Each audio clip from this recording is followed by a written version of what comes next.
Welcome back to my channel Vikas Bajaj LLB. अच्छा जी, आज की डेट में करनाल का सबसे बड़ा मुद्दा है सफाई कर्म। पूरे शहर में गंद फैला हो, पूरे शहर में किसी सरकार के कानों पे जू नहीं रेंग पाए। सुनते ही उनको ना दिखता ना कुछ समझ ही नहीं आ रहा है। उनको पता है यार, जो गंदगी मचनी है उसका भुगतान कौन करेगा? बीमारी जनता को लगेगी, प्रॉब्लम जनता को होगी, बदबू जनता को। सरकारों को क्या लेने देना इन बातों? सरकारों को तो प्रॉपर्टी टैक्स चाहिए, फलाना टैक्स चाहिए, रोड टैक्स चाहिए, ये सफाई, हाँ गार्बेज के चार्जेस भी चाहिए, साल के 240 रुपए मैंने भरे हैं, 2 साल के 1 साल, सब कुछ चाहिए सरकारों को। लेकिन सफाई कर्मचारी हमें नहीं चाहिए, सफाई कर्मचारी जनता को नहीं चाहिए, तभी तो गंद सड़क पे है। अगर हमें चाहिए होता उनकी मांगे मान के या उनका सेटलमेंट करके अब तक चीजों को सॉर्ट आउट किया जा चुका होता, लेकिन वो तक नहीं किया। ये संदेश था हमारी करंट सरकार। अब आ जाते हैं दूसरा संदेश मेरे सारे सफाई कर्मचारी भाइयों के लिए कि किसके भरोसे बैठे हो आप वहां पे। ये मैं तंज कर रहा हूं, आप इस बातों को, शब्दों को बड़े ध्यान से समझना। जो सुशील कुमार नाम का नेता वहां पे आप सबके बीच में है, जो बार बार ऐसी सी बातें कर रहा है कि ये हो जाएगा, वो कर देंगे, ऐसे कर देंगे, उसी सुशील की बात कर लेते हैं। आपको क्या लगता है वो मसीहा है आप सबका? उस मसीहा की कहानी हम मुंह से सुन लो, हमारी आंखों देख की कहानी बयां कर रहे हैं। अगर किसी को पेपर चाहिए तो डॉक्यूमेंट में भी हम दिखा दें। ये वही सुशील कुमार है, ये वही सुशील कुमार है जिसने एक मास्टर को फर्जी केस में फंसाया। कोर्ट में देख रहे हैं, चलेगा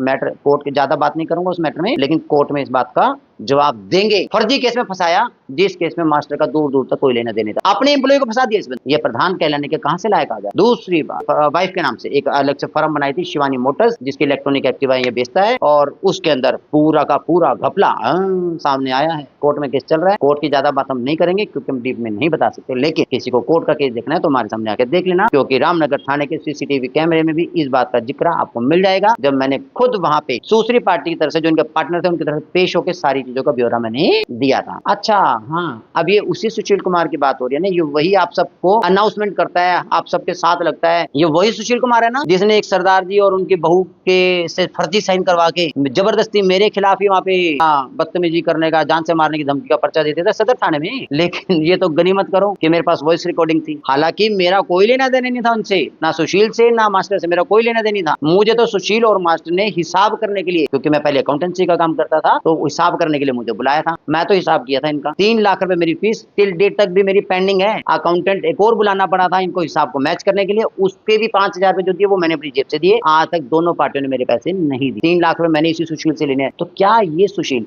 और फिर ऊपर से ताकि वो 3 लाख रुपए ना देने पड़े, इस आदमी ने सदर थाने में मेरे खिलाफ सरदार जी की बहू के साथ बदतमीजी, जान से मारने की, देख लेने की धमकी देने का पर्चा भी दर्ज कराया। ये तो गनीमत करो कि उस लेडी ने गलती से ये लिख दिया था कि ये सब धमकी मुझे फोन पे दी गई। और चांस की बात आप सब जानते हैं कि मेरी सिक्योरिटी रीजंस की वजह से मेरा फोन हर वक्त रिकॉर्डिंग पे रहता है, और खास तौर पे किसी भी लेडी का कॉल आता है तो कॉल रिकॉर्ड होती है। ऐसा कुछ है ही नहीं किसी लेडी से मैं बात करूं और बिना रिकॉर्डिंग के कर लूं, ये सवाल ही पैदा नहीं होता। और उस लेडी से मेरी फोन कॉल की रिकॉर्डिंग मिल गई, जिसको मैंने थाने में जाके दिया। जैसे थानेदार ने वो बात सुनी, वो तो पार्टी पर भड़क पड़ा, भी आपने झूठा पर्चा दिया है, और मजबूरन उस केस को दफ्तर दाखिल करना पड़ा। क्या ये सुशील कुमार आप सबकी आवाज बनेगा? तो आप सब सफाई कर्मचारी भाइयों से मेरी एक ही अपील है, ऐसे फर्जी नेताओं से बचो। ये लोग आपको रास्ता दिखाने के बजाय आपको गुमराह करेंगे। कल को आप ही एम्प्लॉय हो, आप के ऊपर कोई ना कोई फर्जी केस कराने की पूरी कोशिश करेंगे। इसलिए ऐसे फर्जी लोगों से बचा जाए। बहुत बहुत धन्यवाद।